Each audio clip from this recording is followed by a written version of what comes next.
সম্মানীয় সভাপতি সাহেব আমাকে যে বিষয়টি দিয়েছেন, যে সূরাটি আমাকে দিয়েছেন সেটি হচ্ছে সূরাতুল জিলজাল, যেটা মদিনায় অবতীর্ণ হয়েছে মতান্তরে, কেউ বলেছেন মক্কায়, কেউ বলেছেন মদিনায়।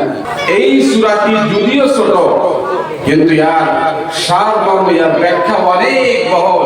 এই সূরাটির ব্যাখ্যা আমি বিজ্ঞানসম্মত ভাবে আমি কোরআন থেকে আরো কিছু যুক্তি দিয়ে কোরআন এবং হাদিসের আলোকে এই সূরাটির ব্যাখ্যা মোটামুটি ভাবে, যাতে আমরা আখিরাতে যে একটা পরিবেশ হবে, কিয়ামতের ময়দানে যে আদালত হবে, কনসেপ্টটা বুঝতেছেন তো?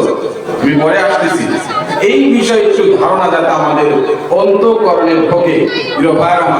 যেহেতু আমার পূর্বে ডাক্তার মহিবুল ইসলাম মোল্লা সাহেব অত্যন্ত ভালো মনের একজন মানুষ, যদিও উনি ডাক্তার, জেনারেল এডুকেটেড মানুষ, কিন্তু সুন্দর করে কোরআন হাদিস থেকে কথা বলেন, এটা তো একটা আমাদের জাতির জন্য গৌরব।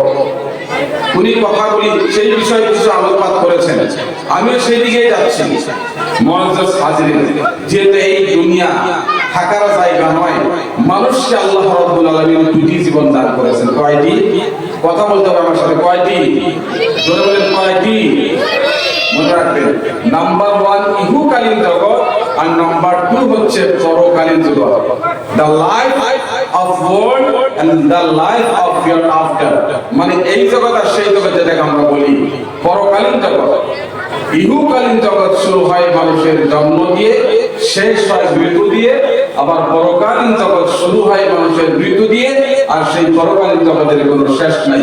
which has beginning but no ending, যার মাত্র শুরু আছে কিন্তু কি নাই, শেষ নাই। কথা কি বুঝতেছেন?